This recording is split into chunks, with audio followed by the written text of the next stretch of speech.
Bismillah, alhamdulillah, assalatu wassalamu ala rasulihi Muhammad wa ala alihi wa sahbihi ajma'in.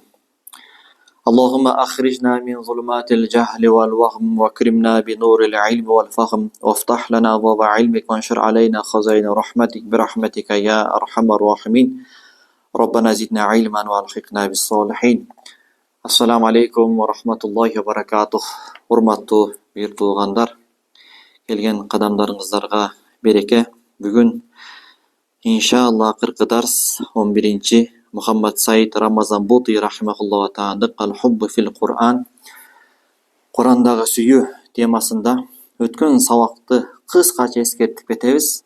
Өткөнкү дарста исламга чакыруучу аалым болсун, дааватчы болсун, Аллага болгон сүйүү жана анын элчисине болгон сүйүү болсо, ага эки чоң бир жемишти бере тургандыгын, ал болбосо эки чоң бир жамандыкка кабыл боло тургандыгын айтып өткөнбүз. Биринчиси, эгерде ошол Кудайга чакырган, исламга чакырган адамдын Аллага болгон сүйүүсү антети жүрөгүнүн түпкүлүгүндө болгон болсо, пайгамбарга болгон сүйүү болгон болсо, мунун сүйлөгөн сөзү жүрөгү менен, сезимдери менен кошо айкалышкандыктан уккан адамдын кулагынан, мээсинен өтүп жүрөгүнө чейин, сезимдерине чейин бара тургандыгы, болбосо тилдин учунан айтылган сөз кулактын көңдөйүндө гана калып кете тургандыгы айтылган болсо.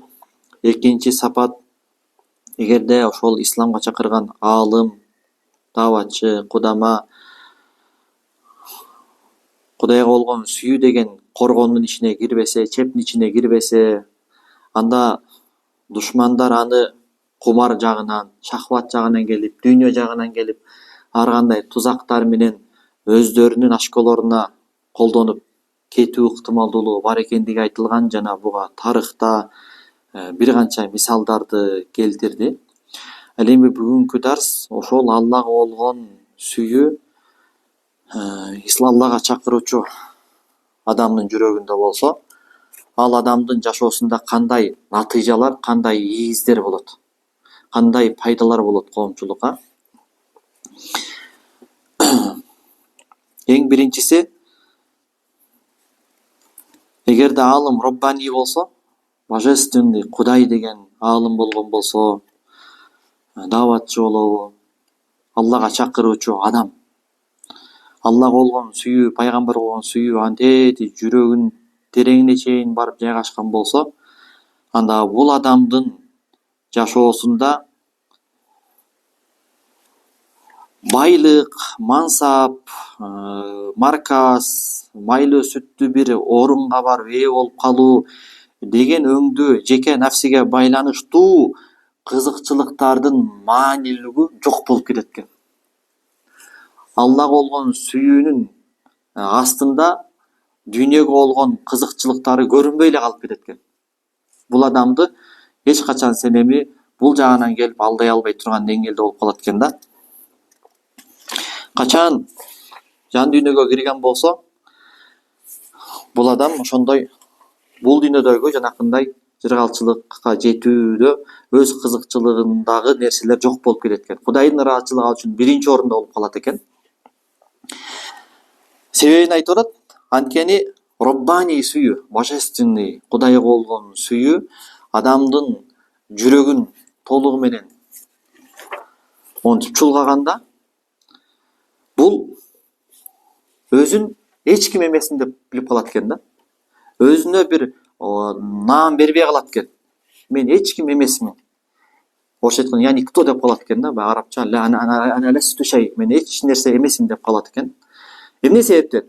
Анткени ал дайыма ошол сүйүүнүн жалынынын күчтүүлүгүнөн, ошол сүйүүнүн акысын өтөөдө мен кемчилик кетирип атам деп билет экен да. Анткени себеби Кудайга болгон сүйүү ушуну талап кылат экен, болгон энергиясын, мал байлыгын, түгүл материалдык капиталдарын дагы ошол сүйүүнүн жолунда сарптоону талап кылат экен. Азирет Абу Бакырдыкындай. Уйкусун азайтып, түнкү убакыттарын толугу менен же кээ бир бөлүктөрүн Кудайга ибадат үчүн, тахажжуд үчүн бергенге, Кудайга жалбарып түндө өткөрүүнү талап кылат экен. Анан нафсисине кайтып өзүн отчет алганда өзүндөгү алсыздыкты көрөт.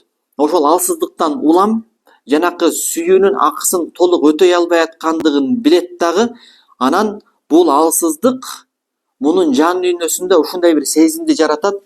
Мен арзыбаган бирөөмүн. Мен ушунчалык эгемдин алдында кемчилик кетирип атам. Мен эч ким эмесмин деп өзүнүн алсыздыгын, өзүнүн эч нерсеге арзыбай тургандыгын ушул сезим анан ушул нерсени билдиртет. Анткени себеби карасаңыз, Аллах сүйүүсү өтө күчтүү болуп атат да. Ошондуктан ал сүйүү аны жөн отургуза койбойт да. Аны уктата койбойт, тахажжуд менен өткөзөт, ибадат менен өткөзөт, акчасын Алла жолунда сарптайт, болгон энергиясын сарптайт. Ошондо дагы мен бул Кудайга болгон сүйүүнүн акысын бере алган жокмун деп Кудай алдында өзүн аябай кемчиликтүү сезет. Ошондон улам өзүн мен күнөөкөрмүн, мен эч ким эмесмин, мен арзыбаган бирөөмүн деп өзүн ушундай бир кичпейил алат да, мындай жасалма түрдө эмес, чындап эле. Ошондуктан эгерде биз тарыхты алып карай турган болсок, бардык тарикат, туура багыттагы тарикаттын шейхтери, роббани аалымдар, заттар, олиялар өздөрүн мен эч ким эмесмин деп эсептеген. Бадиуззаман Саид Нурси рахимахуллонун эмгектеринде, Рисале-и Нур тафсиринде, ошол бир-эки жерде бирөөсү ыйман жана капырдык деген эмгегинде, бирөөсүндө сөздөр деген эмгегинде мындай деген бир цитата келет. Фанийим, фани олааны истемем. Өткүнчүмүн, бирок өтүп келе турган нерсени каалабаймын дейт. Өзүм өткүнчүмүн, бүгүн эртең жок болом бул дүйнөдөн. Бирок мага окшоп бүгүн эртең жок болуп кете турган, өзгөрүлүп кете турган затты каалабаймын дейт. Ажизим, ажиз, олааны истемем дейт. Алсызмын дейт, бирок алсыз болгондо каалабаймын дейт.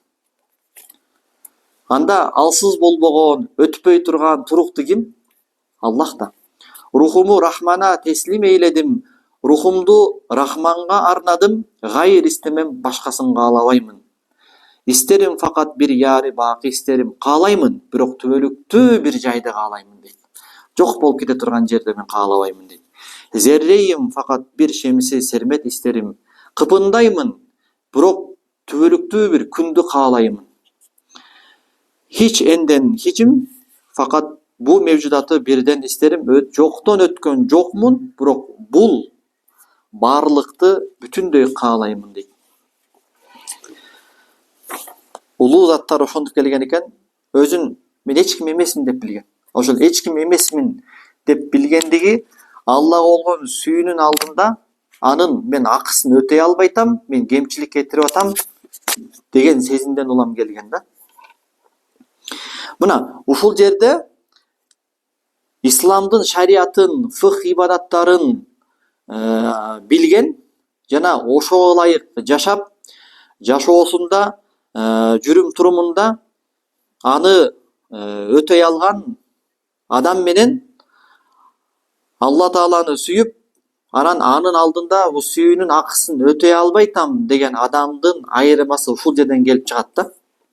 Биринчи абалда тигил адамдын жүрөгүндө бейпилдик пайда болот. Акыйданы билет, фыхты билет, жашоосунда караса вроде ширк келтирбей эле, бидаттардан алыс, анткени акыйданы үйрөнүп алган, фыхты билет. Ошондуктан караса намазы, орозосу, ибадаттары, ажылык, умрасы баары жогу жай-жайында.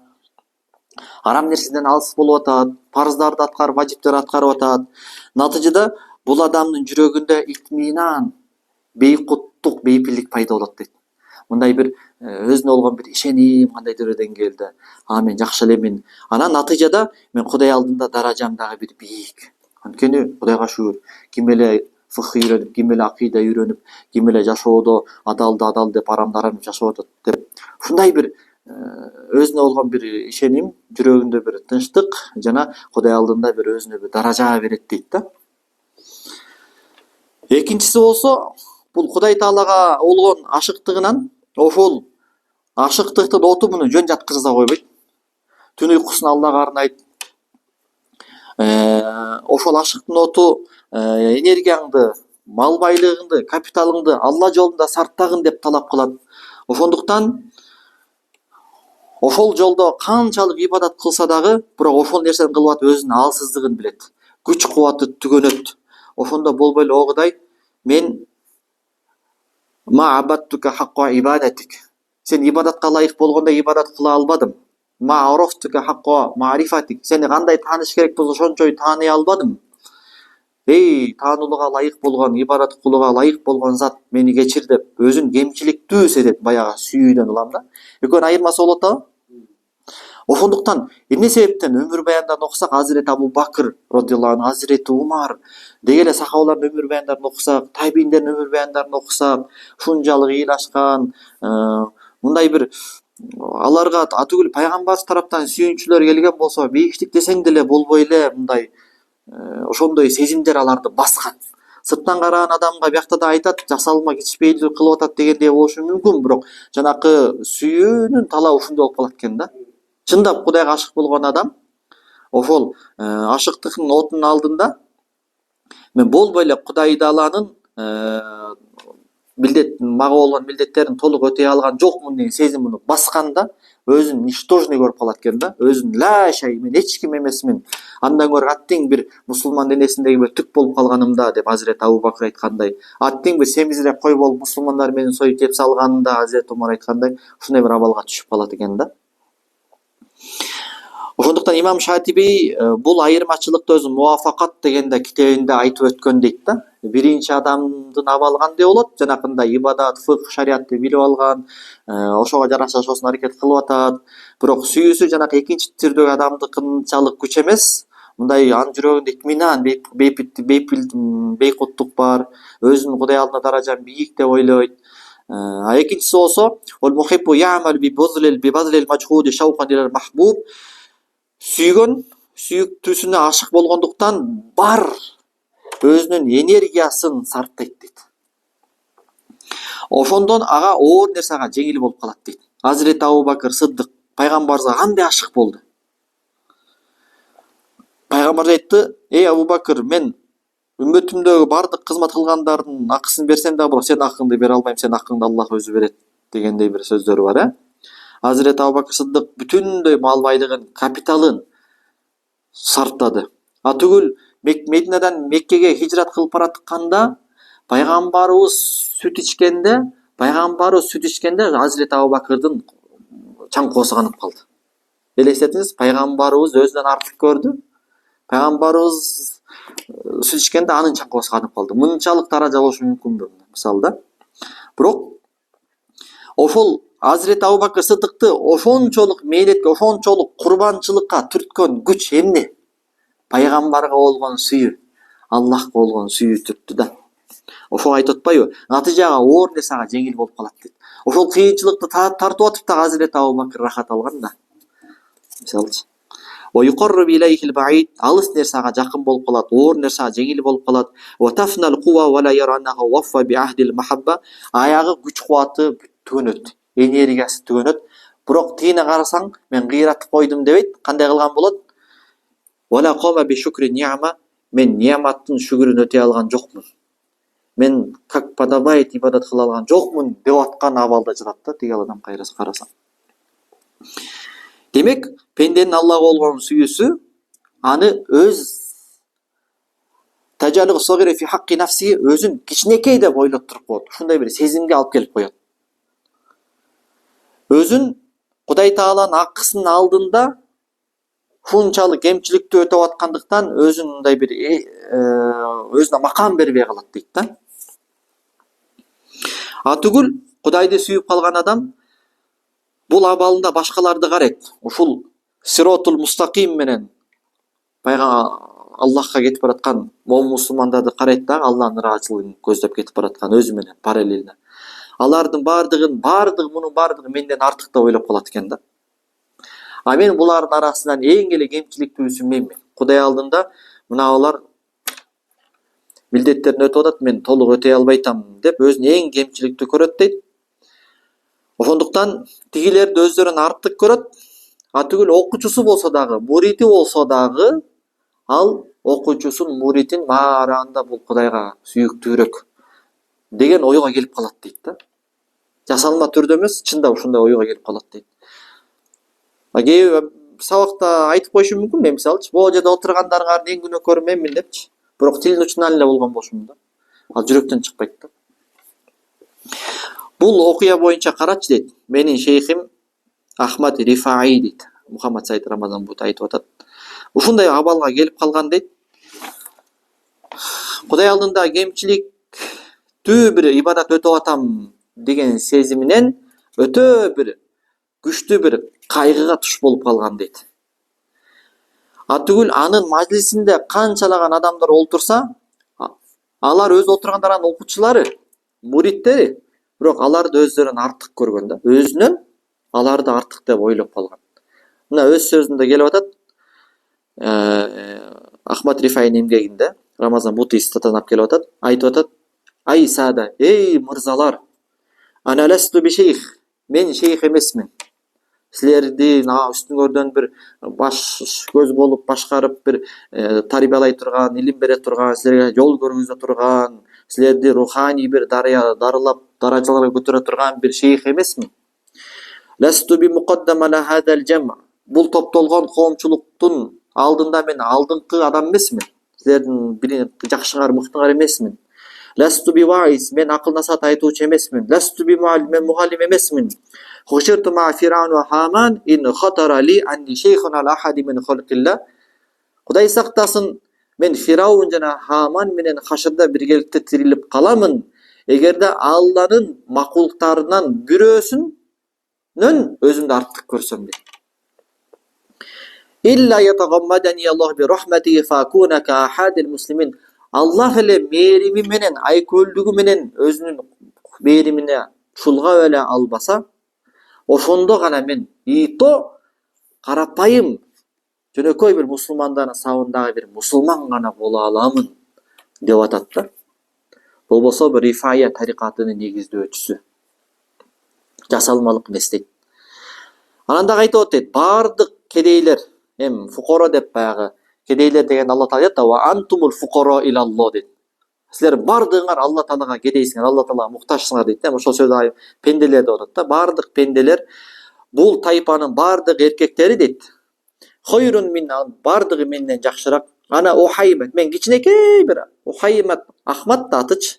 Анан мындай китепче деп коет да. Кичин тасгир деп коет, кыргызча эмне деп коет билбейм. Балакай дегендейчи. Ана Ухаймат, мен кичинекей бир Ахматмын деп атат да.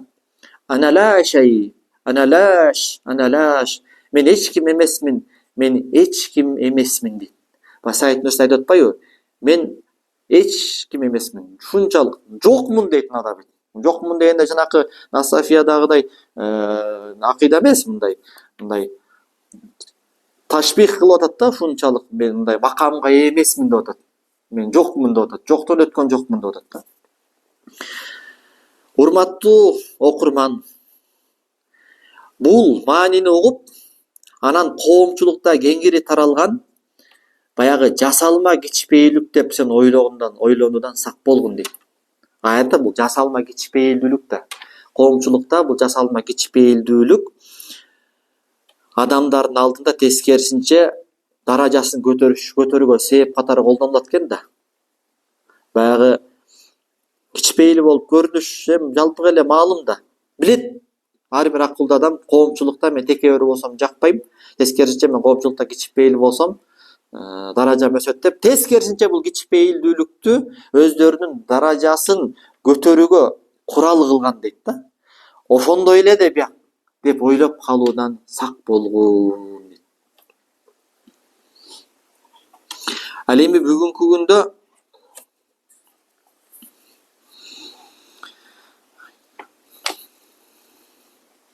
кээ бирөө кылып жатат дейт. Жасалма кичпейилдүүлүктү.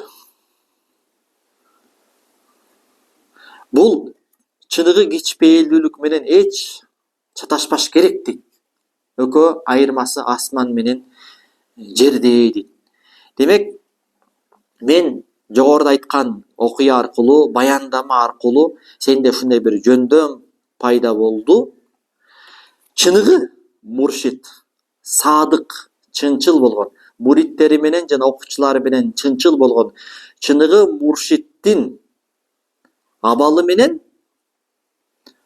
Ахмад Рифаиге окшогон роббани, божественный бир алым муршиттердин акыбалы менен бүгүнкү күндө жасалма муршиттердин окуучулары менен муриттери менен болгон алака байланышын эми өзүң салыштырып чындыкты билип алганга сенде мүмкүнчүлүк болду дейт да.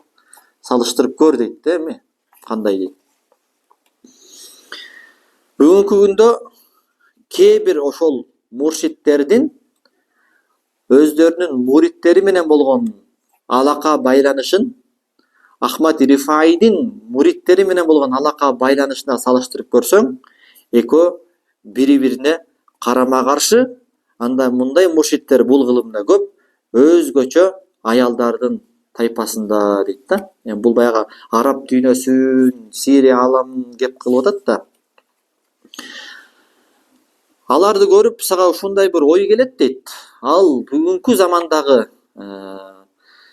эми туура эмес манхаждагы адамдар айтып атабыз, мындай жакшы хусну зон менен угуш керек да. Хусну жакшы ой пикирмен кылып, анан сөздү оодарып алса болот. Сен муну айткың келип атат да, тигини айткың келип атат да. Жок, бул нейтралкада айтылган сөз.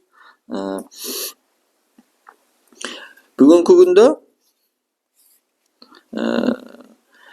муршиттердин муриттери менен болгон алака байланышын көрүп, сага мындай бир ой келиши мүмкүн дейт.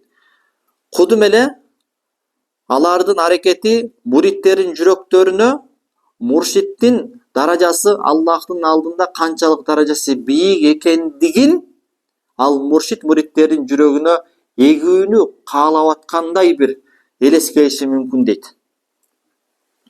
Анан сен ушул нерсе коркунучтуу деп айтышып, ушундай коркунучтуу деп ойлошуң мүмкүн дейт. Кээ бир муршиттер атайын ушул муриттерин тургуздурат, атайын колдорун өптүртөт. Анан карасаң пайгамбарыбыз өзү мындай келатканда адамдардын отурусун тура калышын көп жактырбайт эле. Албетте, мубах, уруксат. Пайгамбарыбыз Саад ибн Муаз келатканда мырзаңар келатат, урубашчыңар келатат, шейхиңер келатат, давай урмат кылып тургула деп тургузган да жери бар. Бирок пайгамбарыбыз негизи кимде ким келатканда атайлап адамдар ага туруп сөймөй менен кезеп, о, баланча келатат деп ушундай бир атаң таңкты сүйүп каалап калса, анда ал жектелген хадистер бар экенин угуп билип жүрөбүз.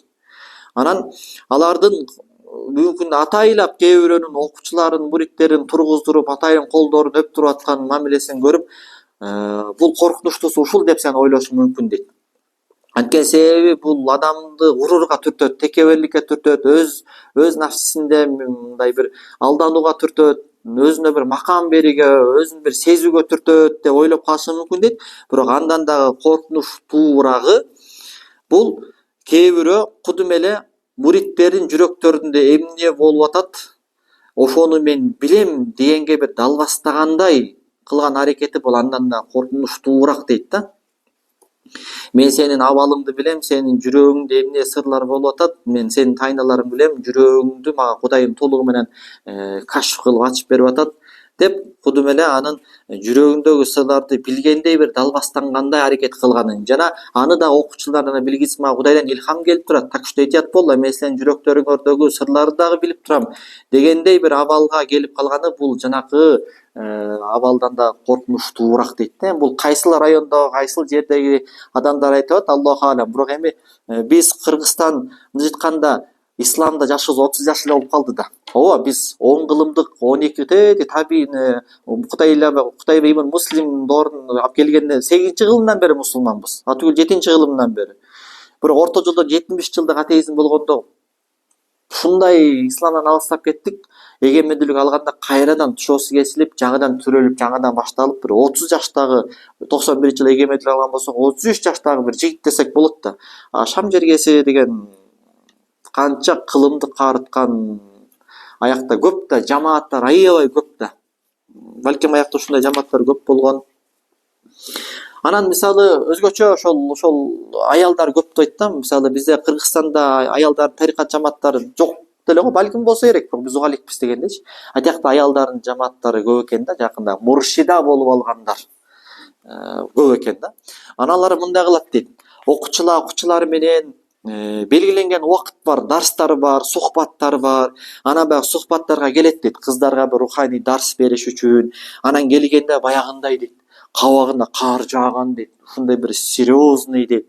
Анан келгенде сабакты баштабай ушундай бир канча мүнөт унчукпай туруп алат дейт. Ушундай бир как будто бир илхам келип аткандай, как будто анда бир боягында бир руханий бир абалдай болуп аткандай. Андан кийин кабагын түйүп туруп мынтип айтат дейт. Араңарда кээ бирөөңөр күнөө кылыпсыңар, ошол күнөөнүн кесепети мага чейин жетип, анын көлөкөсү мени каптап атат, мага илхам келбей атат деп баягы жерден кабагын түйүп туруп, бурулуп туруп чыгып кетет дейт. Анан баягы жердеги кыздар ойлонгон абалда баягылар баштары маң болуп калат дейт. Анан ал кыздардын жан дүйнөсүн эзген, сыккан, ал жердеги кыздарды каптаган коркунучтуу сен сурабай эле койгун дейт.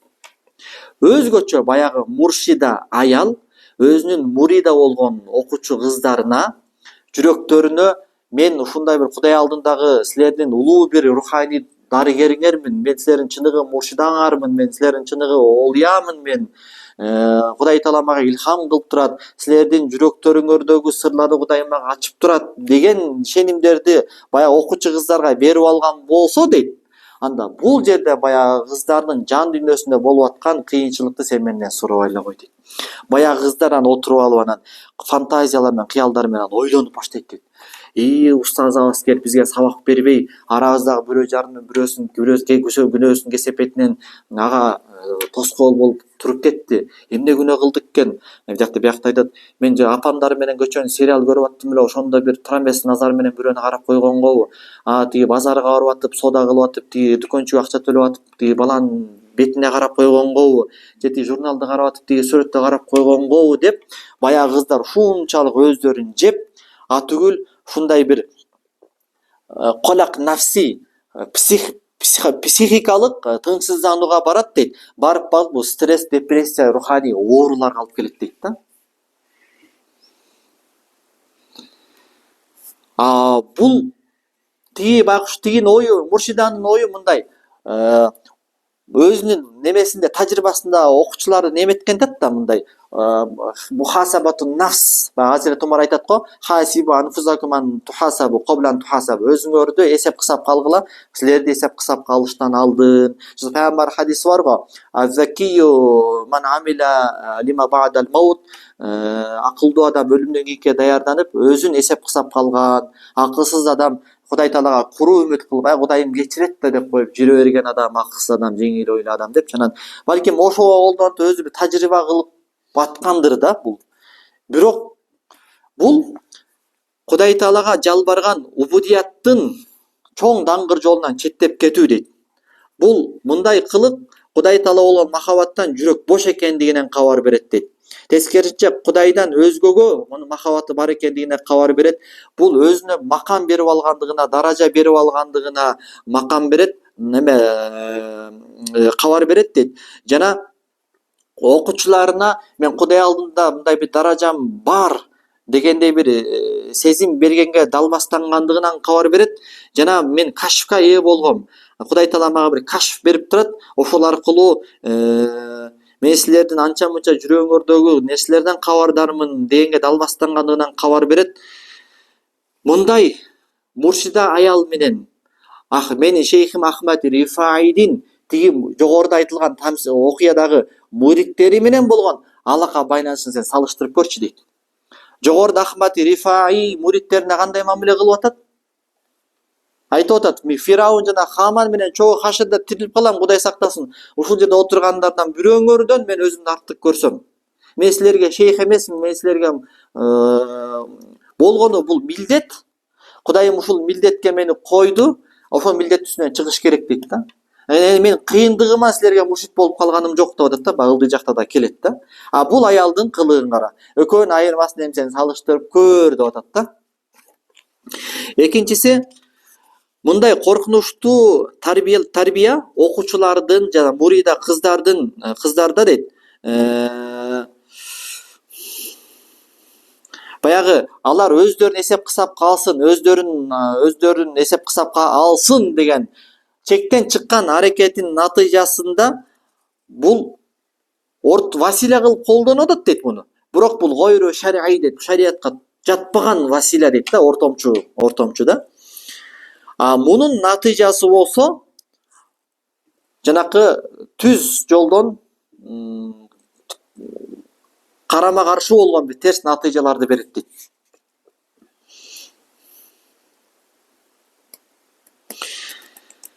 Бул жерде анан да карасаң дейт, макул дейт. Бул ал кыздарга коркунуч жаратат экен дейт. Жанакындай руханий психикалык бир стресс, депрессияга алып барышы мүмкүн дейт. Бирок бул жерде тигинин гайыпты билгендей бир далбастанып жаткандыгы андан да коркунучтуу болуп жатпайбы дейт. Качан эле чыныгы роббани муршиттер тети элчи жана пайгамбарлардан тарта өзүнүн муридтерине мындай даба кылат эле дейт. Мен силердин жүрөгүңөрдөгү сырларды билип алдым, так что этият болгула дегендей бир аларды мындай бир самовнушенияга салгандай мындай бир аракетти булар кылат беле дейт. Аларды мындай тынчсызданууга алып бара тургандайчы. Элестет, муршидиң ушинтип аракет кыла берсе да, ал жакшы, ниети жакшы болуп атат. Баягы менин алдымда жакшы, анан көчөгө чыкканда күнөө жолго барып койбосун, Ал үчүн билсин, что мен күнөө кылып койсом, устазым билип калат. Анан устазым мага нааразы болот. Устазым нааразы болсо, Алла нааразы болот деп, ошо мен сенин жүрөгүңдөгү айыпсыздарды билем дегенге даба кылыш тини руханий өлтүргөн атпайбы? Жанакы аялга окшопчу. Пайгамбарлар, роббани заттар мынтип даба кылганбы дейт окуучуларына. Мен силердин кайып жүрөгүңөрдү билем, этият болгула депчи. Бул пайгамбарлардын, роббани муршиттердин жолуна каршы дейт да. Анткени муршит Аллага болгон марифаты өскөн сайын, Аллага жакындаган сайын өзүн жемелеп баштайт экен. Мен Кудай алдында татыктуу ибадат кыла албайтам. Жана Кудай алдында татыктуу милдетимди өтөбөгөндүктөн анын натыйжасынан коркуусу күчөйткөн да. Ошондуктан Кудай ага бир фатых, руханий ийгиликтерди берип аткан болсо, муридтери менен иш алып барууда, анда ушул муридтеринин берекеси менен деп билет экен. Ал эми бул жүрөктөгү туман, руханий бир ачылыштын болбой аткандыгы мени каптап турган. Бул менин өзүмдүн терс абалымдын натыйжасынан болуп жатат. Ал эми мага берилип аткан руханий ийгилик окуучулардын берекесинен болуп жатат деп ойлойт дейт.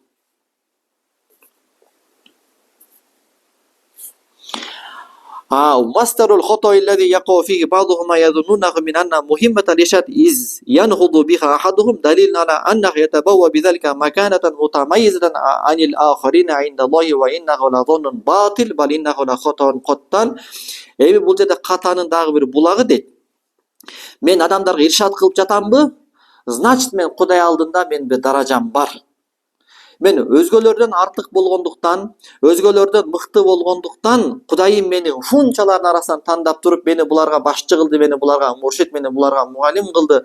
Мен, значит, булардан артыкмын деп ойлоп калыш дейт.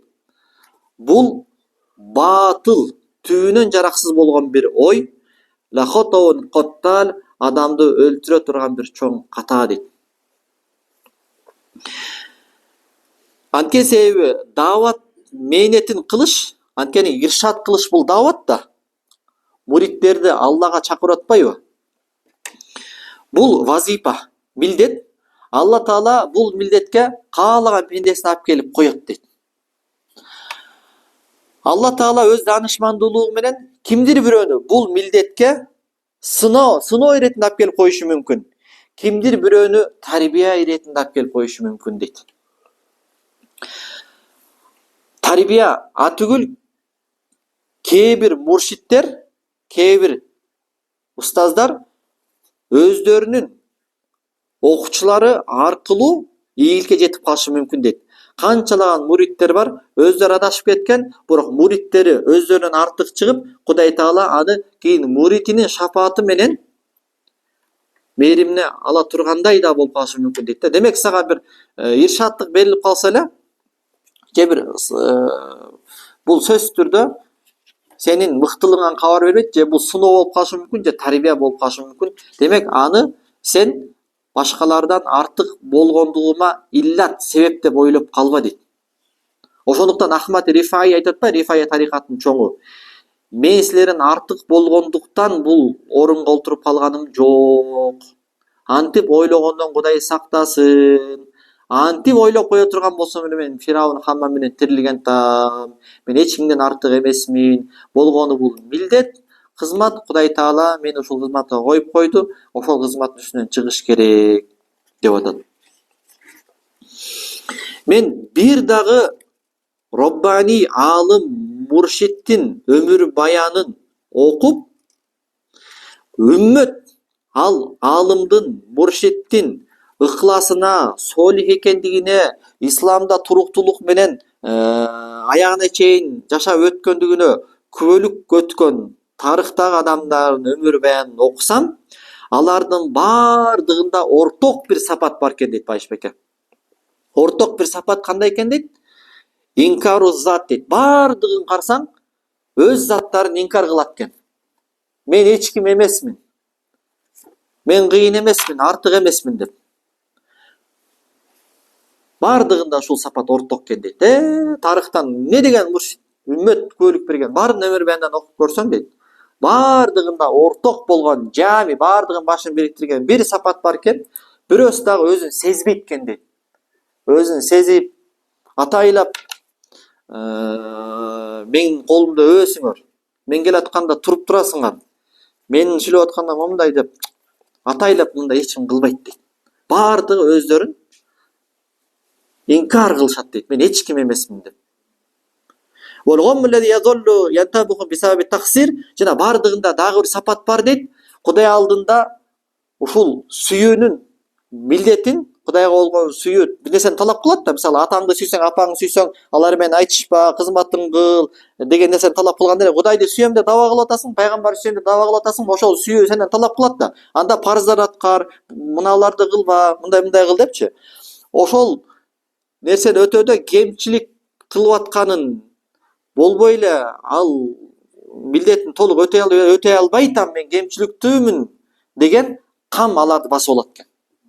Ушул нерсе булар дайым ушундай бир каптап алат экен. Ошондуктан жана мен натыйжам кандай болот? Ушул абалда өлүп калсам мен акыбетим кандай болот дегенден улам аларды толкундануу, тынчсыздануу басып алат дейт. Баарын өмүр баянын окуп көрүңүзчү. Дейт Абу Бакыр, Умар радыйаллаху анхунун өмүрүнө тарта. Амр ибн Ас, Египет фатх кылган адам. Өлүм алдында ыйлап атат го, тамды карап алып, артты буруп алып, баардыгы фазаил амалды окуган Мустафатта жүрүп. Атаке, сиз сахабасыз го, субханалла. Исламга чейинки нерсеңиз барды кечирген. Ал ислам яхдима каблаху, өзүнүн алдыңкы бардык нерсени кечирет. Сиз иншалла бейишке чөбүсүз, ал эле бу деп бардыгын эскертти, жок дейт. Болбой эле айтат да, эгерде мен ошол пайгамбарга ыйман келтирип, ошол убакта өлүп калганда кичине үмүт кылмакмын дейт, бейишке чөм деп. Бирок пайгамбарды көрсөткөндөн кийин канча событиялар болуп кетти. Мен ошолордун этегинен корком деп. Канча сахаба болуп турса деле, алдыңкы сахабалардан, илимдүү сахабалардан. Малик ибн Динардын өмүр баянын алып караңыз. Фудайл ибн Ияз, чоң бүт баарын эле карасаң эле момундай бир жайдары, күлүп, баардыгы сонун деп мутмайын болгон жан жок да. Анткени себеби аларды үч нерсе басып калган. Биринчиден, өздөрүн мен эч ким эмесмин деген сезим каптаган. Экинчиси, ошол кемчилик кетирип аткандан улам буларды кам кайгы баскан. Жана бул абалымда өлүп калсам, этеги акыбетим кандай болот, натыйжам кандай болот дегенден улам тынчсыздануу баскан. Ушул үч сапат баардыгын баскан да. Сайидим, шейхим Абдул-Кадир Джейлани каддасаллаху рухаху ошонун өмүр баянын окуп калдым дейт. Карасаңыз, Абдул-Кадир Джейлани, субханалла. оолиялардын уюлу. Ошол адамдар ажылыкта көрүшүптүр. Умрага барып атпайбызбы? Барып келдиңиз жакында. Мультазам бар, Мультазам деген илтизам, бекем кармоо, кучактоо, мультазам ошол ажылык амалдар бүткөндөн кийин мультазамды кучактап, өзү кулчактай турган жай дегенди билдирип атпайбы? Баягы кичинекей бала энесинин этегин кармап алып бери деп баягы ыйлап анан көшөрүп көгөрүп этегин кармап анан жеткендей, баягы о Кудай, сен мени кечирмейин кетпейм дегендей баягы эшиктин босогосу менен кара таштын ортосундагы аралык мультазам деп коет. Пайгамбарыбыздан сүннөт. Ошол жерге колду коюп, колдорунду төш жагыңды, бетиңди баягы жерге жабыштырып, көздөн жаш тама турган ушундай бир дуа кабыл боло турган бир жайда. Ошол жерде Абдулкодир Жыйлани бооздоп ыйлап дуа кылып атат дейт. Абдулкодир Жыйлани болбосочу. Сериалдардан, кинолордон мынтип көргөзө берет го. Сериалдардан, кинолордон карасаң, момундай бир аябай мындай бир мутмайын, жай баракат, ушундай бир сылык сыпа, ушундай элес берип коет го сериалдарды көргөндөчү. Абдулкодир Жыйлани деле карасаң, кинолордо ушундай бир сылык сыпа, жанагы биринчи категориядагы адамдын немесин, ролун берип коет да, айтпадыкпы? Мындай бирөө болот, фыкхты билет, акыйданы билет, жана жашоосунда колдон келишинче арамдан алыс болуп парыздарды аткарган аракетин кылат. Мындай адамдарда көбүнчө итминан болот, жүрөктө бир тынчтык, бейкуттук болот. Мен кыйратып койдум, фыкхты үйрөндүм, акыйданы үйрөндүм, арамдан алысмын, намазымды окуп атам, орозомду тутуп атам, шүгүр, Кудай буйрса башкалар арасында даражам Кудай алдында бийик деген сезимде болот дейт да. Ошондой сыяктуу берип коет сериалдарда, кинолордо карасаңчы. Бул жерде Абдулкодир Жыйлани ыйлап атат, мультазамды кучактап алып. Эмне деп атат? Аллаху мин кунта ла туридан тагфироли зунуби яумал кыяма. О Аллах, эгерде кыямат күнү менин күнөөмдү кечирбей турган болсоң, фасалук Аллахумма ан тахшурани ама, анда суранам сенден мени кыямат күнү сокур кылып тирилчи дейт. Эмнеге? Hatta la aro an-nas allazina yaghtarruna bi zahiri. Бүгүнкү күндө Абдулкодир Жыйлани, шейх, устаз деп мени бир укмуш көрүп, устаз көрүп, муршид көрүп, мага алданган адамдарды көрбөйүн дейт. Wa yahsinuna zanna bi al-yawm. Бүгүнкү күнү мага жакшы ой пикир кылып, бул Кудайдын сүйгөн пендеси деп мага жакшы ой көмөн кылып аткан адамдарды, аларды көрбөш үчүн, шерменде болбош үчүн мени кыямат күнү кечирбей турган болсоң, мени сокур кылып тирилчи деп дуа кылып атат да. Демек, фахазаху ал-асал awwal min asal hub fi maslaki dawa ila Allah. Демек, Аллага чакыруунун жолунда сүйүүнүн, ошол дайынын, даватчынын аалымга, муршидке берген эң биринчи жашоосундагы изи ушул болуш керек экен да. Бул улуу чоң тарбия. Бул тарбия ошол Кудайга болгон сүйүүнүн күчүнөн улам келе турган тарбиянын натыйжасы. Бул асар иизге, бунун маанилигине, бунун бар экендигине, сүйүү эмне экендигин татпаган жүрөктөр муну дейт. Бул тууралуу талашып тартыша албайт дейт да. Аллага болгон сүйүүнүн эмне экендигин даамдай албаган, тата албаган адамдар мындай сүйүү жок деп талашып тартыша албайт дейт. Бар экенин тарыхта көрдүк да. Пайгамбарыбыз византиялыктар менен болгон, римдиктер менен болгон согушта, Табук согушунда Алла жолунда алып келгиле мүлкүңөр деген Азирети Абу Бакырды бүтүндөй байлыгын алып келип пайгамбардын алдына төгүп, Абу Бакыр үйгө эмне калтырдың дегенде, Аллахтан элчисин калтырдым. Ошондо бул кыймыл аракетке, мындай действияга түрткөн нерсе Азирети Абу Бакырга эмне болгон? Сүйүү болгон да. Ал-асару сани мин асари махаббат азза ва жал. Экинчи мөмө Аллага чакырууда сүйүүгө ээ болгон адамдын жашоосундагы Аллахтын пенделери менен мээримдүү болуп калат экен. Алардын бардыгына ушундай бир мээримдүүлүк менен мамиле кылып калат экен. Бул жерде сен мындай айтышы мүмкүн дейт, ыймандууларга мейли, бирок адашкандарга дагыбы, кафырларга дагыбы, койчу атеисттерге дагыбы деп айтышы мүмкүн дейт. мен буга чейин айтпадым белем дейт. Биз адамдын өзүн эмес кылык жоругун, күнөөсүн, ширкин, бидатын жек көргөнгө, жаман көргөнгө, тыйганга, эскерткенге буйрулганбыз, бирок адамдын жеке затын жаман көргөнгө буйрулган эмеспиз. Анда кантип пайгамбарыбыз путпарас адамдарды исламга алып келет эле? Лут пайгамбар иннили амаликум минал коли, мен силердин амалыңарды жаман көрдүм деп атпайбы. Иннили заватикум, мен силердин затыңарды, өзүңөрдү жаман көрдүм деген жок го. Ошондуктан пайгамбар алейхиссалам ла юмин ахадукум хатта юхибба ли ахихи ма юхиббу ли нафсих. Силердин эч бириңөр толук ыймандуу боло албайсыңар өзүңөргө каалаган жакшылыкты ли ахихи, агасына жакшы көрмөйүн дейт. Демек, ошондой эле хадисте аддину насиха дейт. Дин бул насихат дейт. Кимге дегенде ли аимматил муслимин ва амматихим, мусулмандардын, ал жерде Аллахка жана пайгамбарына деп келет. Бул сабакка бул жерге байланыштуу. Мусулмандардын амирлерине, имамдарына, башчыларына жана жалпы элге дейт. Демек, ушул жерлерден алып карай турган болсоң, пайгамбардын сөзүн карап туруп сен ага кошконго акың жок дейт. Хатта юхибба ли ахихил муслим деп, муслим деген сөз айтылган жок да. Мусулман бир тууганына өзүнө каалаган жакшылыкты мусулман тууганына кааламайын, ыймандуу боло албайт деп, мусулман деген сөз бул жерден кошуп ийбегин дейт да. Бул жерде мындай, инсан болгондугу үчүн эле аны дагы биз жакшы көрүшүбүз керек дейт. Анткени себеби пайгамбарыбыздын өмүр баяндарынан карай турган болсок, пайгамбарыбыз Меккени фатх кылды. Меккени фатх кылгандан кийин адамдар бардыгы ойлоп атат, аз бизди кырат, өлтүрөт деп. Ушундай ой келсе керек, балким келген жок, Аллах алам. Балким пайгамбарыбыздын мээримдүүлүгүн, адамгерчилигинен үмүт кылгандыр. Айтты пайгамбарыбыз, силер кандай ойлойсуңар, мен силерге азыр кандай мамиле кылам дегенде айтты, сенин атаң асыл киши болгон, атаңдын атасы дагы асыл киши болгон, сен дагы асылсың, сенден асылдыкты гана, жакшы мамилени гана күтөбүз дегенде, изхабу фантуму тулако, кете бергиле ба, силер бардыгыңар эркинсиңер, азатсыңар дейт деп койду.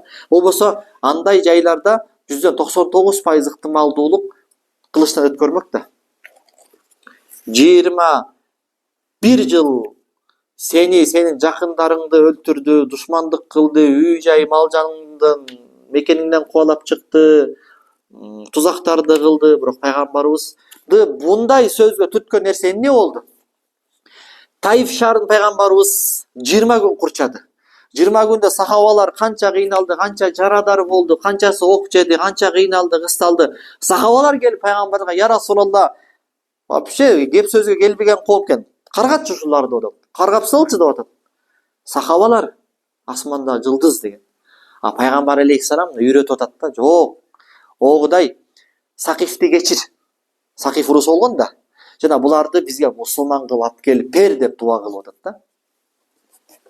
Пайгамбарыбыз сахабалар менен келатып, чарчап бир өрөнгө эс алганы отуруп, пайгамбарыбыз ошол койлуна мезгилинде бактын көлөкөсүндө кылычын асып уктап кетти.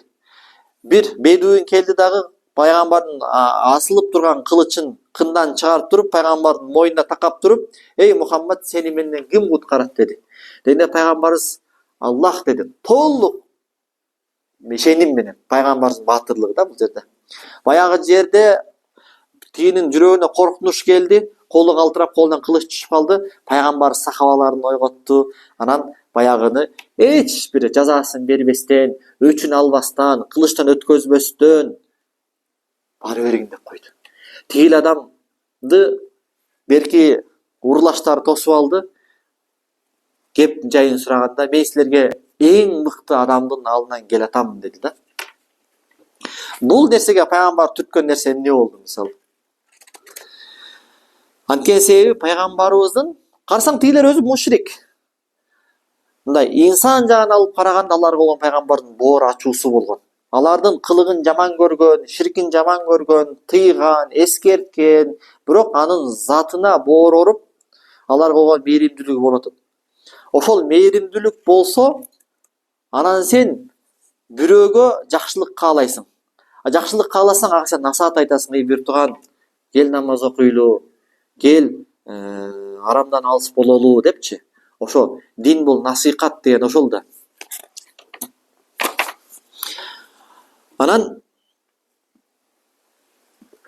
Алланы сүйгөнүң чын болсо, Алланы макулуктарындагы сүйүшүң керек эмеспи дейт. Мисалы, Кайс ал-Амири бул экөөнүн сүйүүсү Ромео Джульеттанын сүйүүсү биякта эле калып кетет. Дастан болуп кеткен да бул араб ааламында. Даже айтылат, атасы аягында колуна жетелеп алып ажылыкка умрага алып барыптыр да. Же балки Меккеде жашаганбы, Кабанын алдына алып барып элдин көбүнчө тооба кылчы, бул сени менен кылып бүттүң ишин баарын.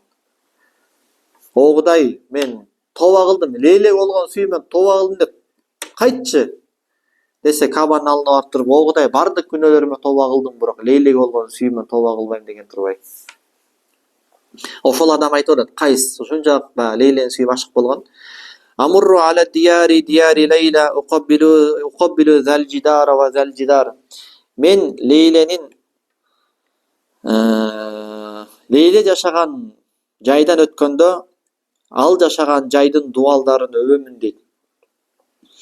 Ома хуббу диари шагофна колби, бирок ал дубалдар мен жүрөгүмдү ээлеп алган жок дейт.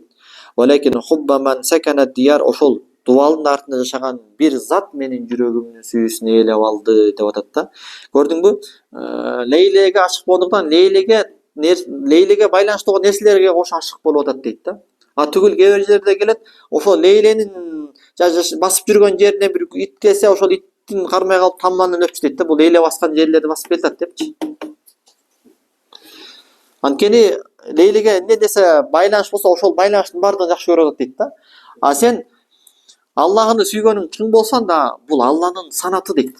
Бул Алланын чыгармасы дейт. Болгондо дагы бул ааламдан өзгөчөлөп бабестеп барктап жаратып атпайбы дейт. Кудай Таала инсанда карромна бани адам. Адам уулдарын урматтадык деп атат. Өз рухумдан жан салдым деп биздеги рухту Кудай Таала өзүнө испат кылып, өзүнө таандык кылып атат. Башкаларды жараттым десе, Кудай Таала бизди ят сыпаты менен жараткандыгын айтып атат. Демек, Кудайды сүйгөнүң чын болсо, сен анын санатын болгон, анын чыгармасын, анын пендесин сүйүшүң керек деп атат да.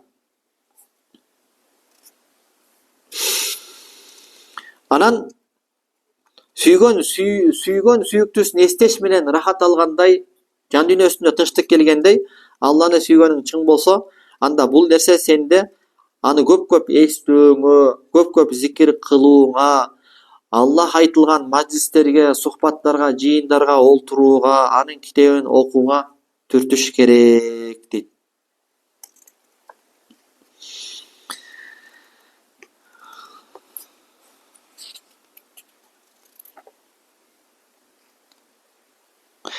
Демек, Кудай Тааланын пенделерине жакшы мамиледе болушуң керек, жана алар менден дагы жакшыраак деп ойлошуң керек дейт.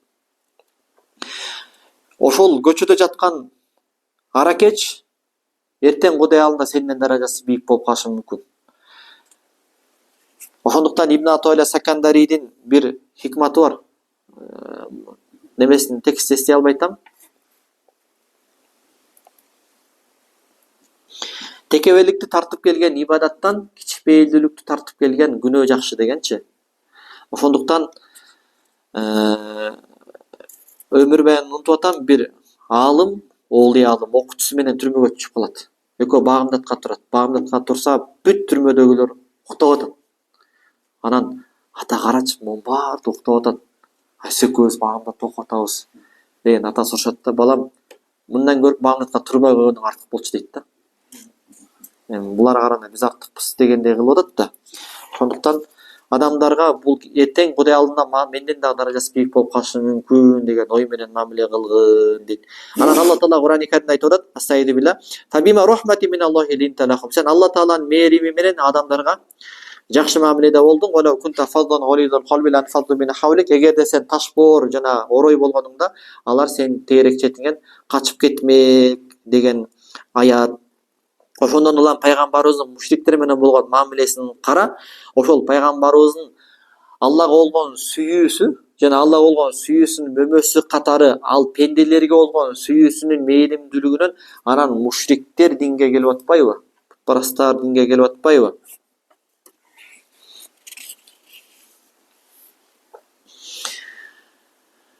Анан үчүнчүсү, Аллага болгон сүйүүнүн натыйжасы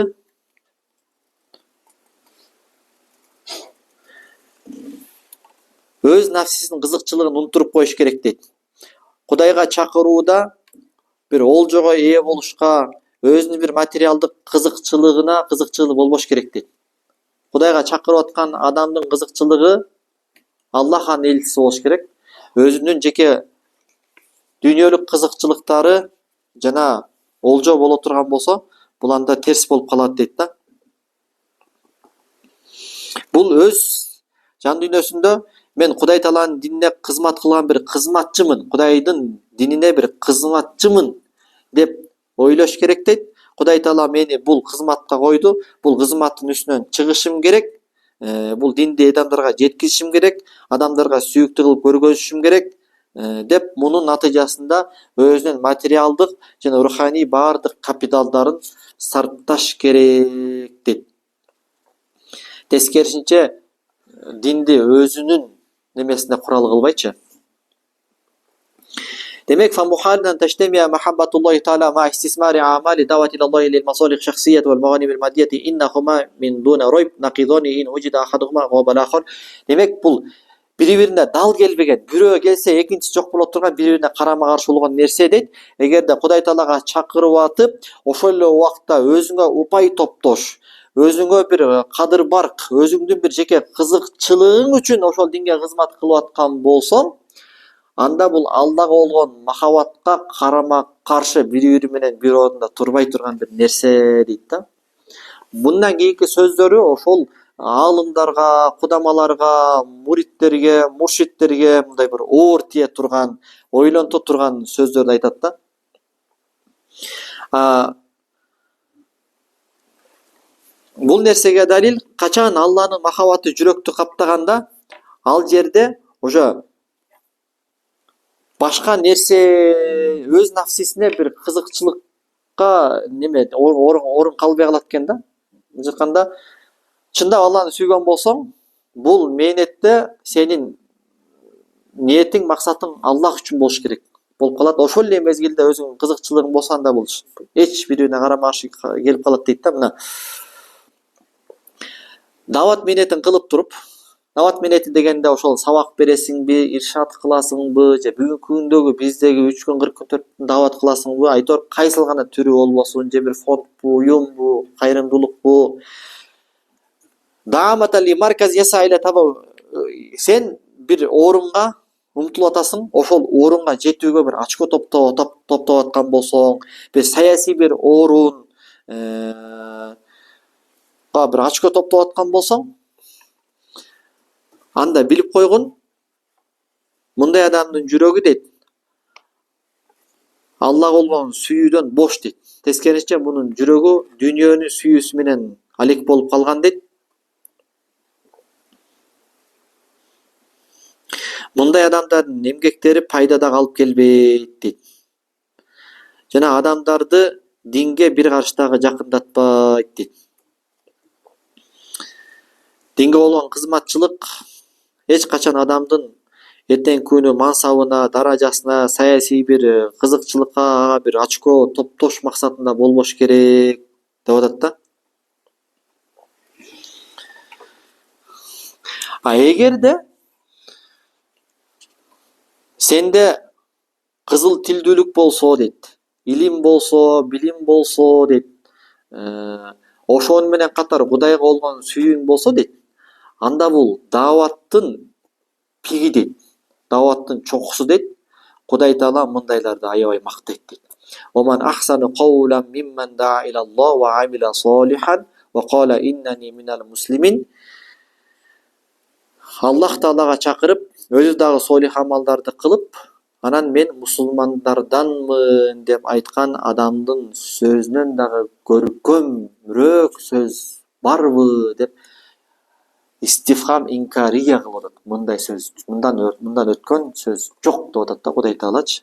Демек, бул жерде Кудай Таала ошол Аллага чакыруудагы илим, билим жана амила солихан, солих амалдарды кылса деген ошо менен катар жүрөгүндө Кудайга болгон сүйүү болгон болсо, мындай болгон болсо, анда бул дааваттын чокусу дейт да. Абаттын жокусу дейт.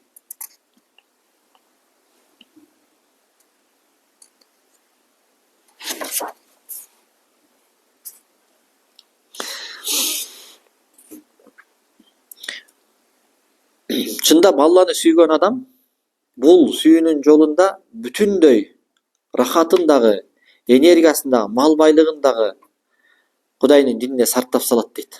Пайгамбарыбыздын өмүр баянын карагын, сахабалардын өмүр баянын карагын, ошондой болгон дейт. Эми бул жерде бир нерсени айтып атат. 3 Аллага чакыруучу адамдын жүрөгүндө сүйүү болсо 3 жакшы бир натыйжа болот дебедиби? Биринчиси өзүн эч ким эмесмин деп эсептейт. Өзүнө бир макам даража бербейт. Экинчиси адамдарга жакшы мамиле кылып калат. Адамдарга мээримдүүлүк менен мамиле кылат. Анткени себеби Аллага болгон сүйүүсү анын пенделерине болгон сүйүүн дагы ойготуп, булардын акыретине кам пикир кылып, аларга бир күйүт менен мамиле кылып калат. Үчүнчүсү Аллага болгон сүйүүнүн үчүнчү нерсеси ошол аны жөн жаткыза койбойт, малын, рахатын, бүтүндөй энергиясын бул жерде сарптоого аны түртөт деп атпайбы? Бирок бул 3 нерсени жихад деген нерсе бузуп койбойт дейт. Анткени буга чейин дагы айтып өткөм, дагы кененирээк булга түшүнүккө ээ болом десең, исламда жихадты кандай түшүнөбүз жана аны кантип практикабайт этебиз деген эмгегим бар, ага барып каралсаң болот дейт. Алла Таала Кур'ани Каримде эмне деп атат?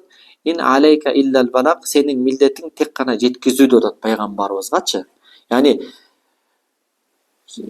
кандай болгон күндө дагы мажбурлап болсо дагы аларды мусулман кыл деген жок. Сенин милдетиң жеткизип кой. Ачык айтып атпайбы? Башка бир аятта «Валау ша роббука ла амана ман фил арди куллухум жамиан». Эгер сен эген каалаганда жер бетиндеги бардыгы мусулман болуп калмак. Афанта тукриху наса хатта такуну му'минин. Сен эмне? Адамдар момун болбой атса, алар момун болуш үчүн адамдарды мажбурлайт белең деп атат пайгамбарыбыз. Афа анта тукриху нас, сен адамдарды мажбурлайт белең хатта якуну му'минин, алар момун болсун деп мажбурлайт белең дейт. Башка аятта ла икраха фид-дин, динде мажбурламай жок дейт. Яни динде мажбурламай жок дегени сен адамды мажбурлап мусулман кыла албайсың дейт. Ал мунафык болот болсо мажбурлуктун астында. А мунафык болсо мусулман болгондо кафырдан дагы жаман болот да. Өзөктөн чыккан өрт чыйкан болот да, ушундай. Экинчиден, жихад бул коргонуш үчүн шариатта бар. Шариатталган бул коргонуш үчүн. Кол салып чектен чыгыш үчүн эмес. Пайгамбардын өмүр баянын карасаң, жана Хулафа Рашидин өмүр баянын карасаң, жана алардын согуштарынын диагноздарын карасаң, бардыгы же душмандар согуш баштагандыгы үчүн болгон, же душмандар мусулмандарга кол салууну пландап жаткандыгы үчүн болгон дейт. Анан ошол эле мезгилде муалат деген нерсе бар эди. Муалат деген нерсечи Кудай Таала момун кафырлары дос тутпагыла дебеди беле? Ал маселе кандай болот десе, ал муалат деген мындай дейт. Ал муалат жанакы Хатиб ибн Абу Балта деген сахаба пайгамбарыбыз Меккени фатх кыларда Меккедеги мушриктердин чоңдоруна акырын жашырын кат жөнөткөн. Анткени анын кийин пайгамбарыбыз вахий аркылуу билип калат. Хатиб ибн Абу Балта Батыр согушуна катышкан Бадри сахаба болгон. Сразу сахабалар Азирет Умар баш болуп, "Я Расул, уруксат бериңиз, мына мунафыктын башын кыяйын" деп чыкканда пайгамбарыбыз "Стоп. Бул деген Бадри. Бадридин Кудай Таала Бадрилердин күнөөсүн кечирген. Не болду дегенде, "Я Расулалла, мен муртат болгондуктан, исламдан чыгып кеткендиктен бул поступкага барган жокмун.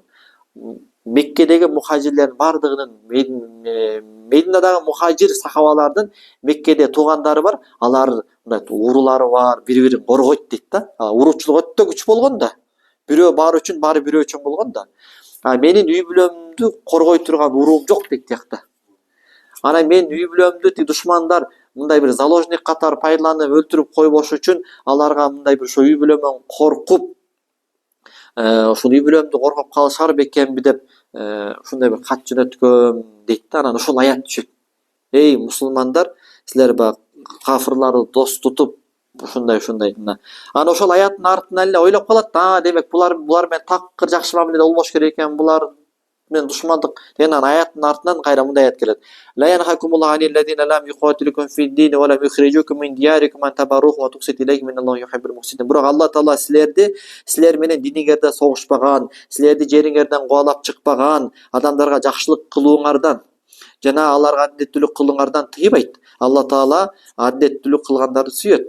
Иннама янхакумуллаху аниллазина каталукум фид-дини. Кудай Таала силерди тыят тек гана кимдерден? Силер менен диниңер үчүн, силер менен диниңерде согушкан, ва ахраджукум мин диярикум, силерди мамлекетиңерден, жериңерден кууп чыккан, ва захара алихраджикум антаваллахум, же болбосо силердин кууп чыгууңарга көмөктөшкөн адамдарды дос тутууңарды тыят. Ва ма ятаваллахум, ким аларды дос тутса, фаулаика хумуз залимун, алар нак залымдар. Дейт да, ошол муалат деген эмне? Дос тутуу эле деп которулат да, кыргызча которгондочу. Балким башкача которушу мүмкүн башка филологдор. Муалат, ошол шариатта муалат деген нерсе бар да, кафырлар менен муалат кылбагыла. Кандай кафырлар менен? Жанакындай сен диниң үчүн сен менен согушкан, сен эгемендүүлүгүңө коркунуч туудурган, же болбосо сенин эгемендүүлүгүңө коркунуч туудуруучулар менен бир тарапташ болгон. Ал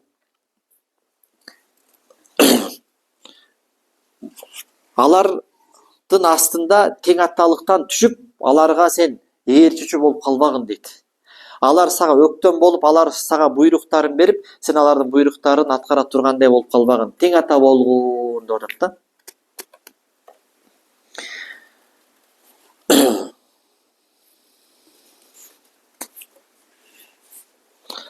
Жанакындай шарт менен, жанакындай кырлыктар жок болгон болсо, ошондо дагы муалат. Биринчиден, муалат жанакындай кылыктарды кылган адам кафырлар менен болот. Диниң үчүн согушуп атат, эгемендүүлүгүнгө коркунуч туудуруп атат. Булар менен сен муалат кылбайсың, достук кылбайсың. Бул нерселер жок болгон болсо, булар менен жакшы мамиледе болосуң. Бирок жанакы шарт менен, алар сенен өйдө болуп, сен алардын ылдый болуп, алардын буйруктарын аткарып, заказдарын аткара тургандай болуп калбагын, сырыңды айтып, дейт да.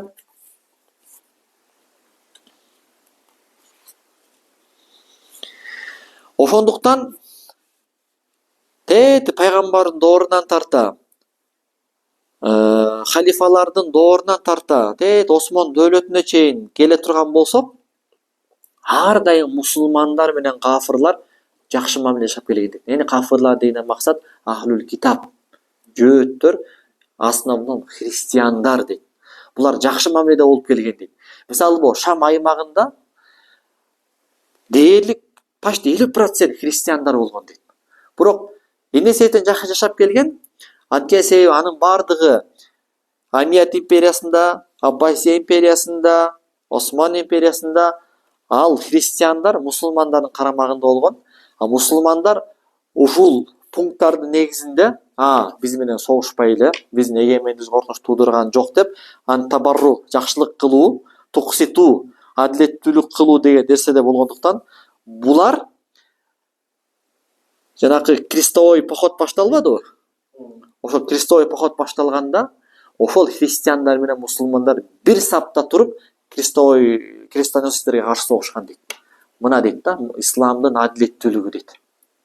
Жана азыркы Рамазан Бутуй айткан пункттарга исламдагы халифаттагы алым падышалар кандай амал кылгандыктан, кылымдар бою христиандар менен, кафырлар менен мусулмандар ушундай ынтымакта, адилеттүүлүктө жашап келген. Түгүл масондор кийилишектен алдын ошол Палестинада деле ошол жөөттөр менен мусулмандар ынтымак жашап келген экен, жакшынакай жашап келген экен да. Жанакы Мансурбек Бекенин китебинде жанакы Мехмет Фатихте жүрөт го, эмне деп түшөт? Түгүл атайын христиандарга Византия империясынын чоңдору, Римдин чоңдору немелер, шпиондор жөнөтөт экен дейт. Силер христиансыңар, биз христианбыз, эмне мусулмандардын алдында жүрөсүңөр? Давай биздин карамагыбызга киргиле деп бузупчу десе, баягылар айтышат экен да. Христианствонун бирденбе топусуна караганда Осмон дөөлөтүнүн бирденбе топусу бизге артык. Бул деген сөз Силердин мамилеңерди биз көргөнбүз. Бизге мусулмандардын мамилеси жакшы деп ошого ыраазы болушкан да. Мына баягы Гейдар Жамал айткандай, канча кылым мусулмандар башкарып келди. Ая Софиядай болгон 3-4 кылымдагы церковьтер сакталып калды да. Жер менен жексен кылып, унутту жер бетинен жок кылып салганга мүмкүнчүлүк бар эле да. Бирок алардын маданияттарына тийбей, церковьтарынын ушул күнгө чейин тарыхый церковьтарынын мусулмандар үстөн болуп турса дагы, мусулмандардын карамагында болуп турса дагы, ушул күнгө чейин сакталынып келгенде алардын маданият. Атуу сүрөттөрүнөн бери сакталып келген го.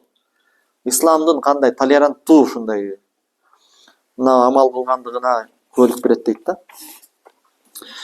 Көңүл бургун бардык сүрөттөр жана шекилдер бул мужарроды ниам дейт. Бул жакшылыктар, неаматтар дейт. Тек гана неаматтар дейт. Чыныгы сүйүүгө ылайыктуу ошол неаматтарды бизге айкөлдүк менен берген зат дейт. Биз колдонуп жаткан неаматтар эмес дейт. Жашоодо кийимден тарты, тамак, үй бүлө, бала чака, ааламда эмне деген жамгырдын санчалык жакшылыктарга бөлөнүп жатабыз. Ошол неаматтарды берген чыныгы мунаим болгон неамат эси Аллах сүйүүгө ылайыктуу дейт. Ала вал та'лам аннака муфариқу лис-суwar вал ашкал куллиха, жана көңүл бургун дейт. Бул көзгө көрүнүп турган сүрөттөр жана шекилдер, мунун баардыгынан сен ажырайсың, алар сенден ажырайт, сен дагы алардан ажырайсың. Ва иннама лади ябқалак, ал эми сен үчүн кала турган жана сен аны менен кала турган, жана сен ага барып кайта турган Аллах дейт. Аллах аллази абда суwar вал ашкал, ошо сен жактырган сүрөттөр жана шекилдерди жаратып, ва маттаака биха, жана аларды сага колдонууга берип койгон Аллах. Фажал хуббака лиман алламака мумарасатал хуб, андыктан сүйүүңдү ошол сага сүйүү сезимин берген затка арнагын. Ва аурасака ма таматтау бихи ва алам анна жалла ма таматтау бихи ал-йawm.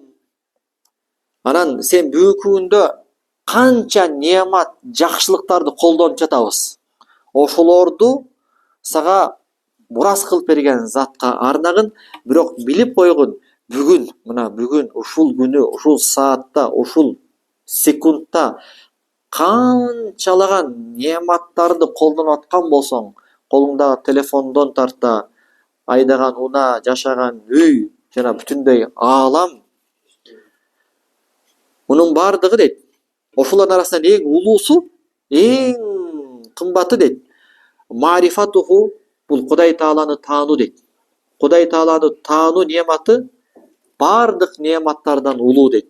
Ва дайнунату бил убудияти лаху, жана Кудай Таалага өзүңдү кул сезип, динди карманың бул эң чоң неамат. Ва жаллу ма сататаматтау бихи годан, жана эртең дагы колдоно турган неаматтарыңдын эң улуусу ликоуху ва назар иля важиги, Кудай Таалага жолугуң жана анын жамалына карооң дейт. Субханалла. Ошондуктан Ибн Атуалия Сакандар айтат: "Фамаза факада ман важадаллах", Алланы тапкан адам эмнени жоготту? Вамаза факада, вамаза важада ман факадаллах. Алланы жоготкон адам эмнени тапты дейт. Фахрус ала ан алла тухарима нафсака мин наими марифатихи ал-йawm. Андыктан бүгүн Алланын марифат деген неаматын нафсиңди махрум калтырып алуудан сактангын дейт. Бүгүнкү күндө неаматтарды колдонуп атабыз. Ошол неаматтардын арасынан эң чоң неамат Алланы таануу деген неамат бүгүн колдо турат. Ошону сен жоготуп алуудан, ошондон куру калуудан этият болгун, сак болгун, стоп. Ва мин наими ру'ятихи ва назар иля вajhil карим годан, эртең Кудай Тааланы көрүү, Кудай Таалага жолугуу неаматынан махрум, куру калып калбооң үчүн дейт. Бүгүн Кудай Тааланы тааныбай калдыңбы? чоң нематты колдон учурдуңбу, андан дагы чоң болгон Кудайга жолугуу, Кудай Тааланын жүзүн көрүү, Кудай Тааланын жамалын көрүү, Кудай Таала материя эмес, ошол нематтан курук албоо үчүн бүгүн ошол нематты колдон чыгарбагын. Ала ва иннал года мукбил ва хува линазири кориб. Көңүл бургун, эртең ал келет. Эртең көрүнгөн тон ырагы жок дейт. Эртең ал келет. Эртеңди караган адамга эртең бул жакын. Алхамдулиллахи роббил аламин.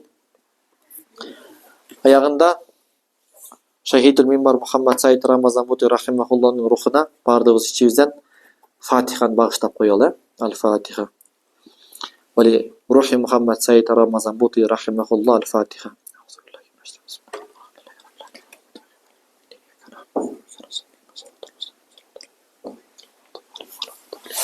Allah razı olsun.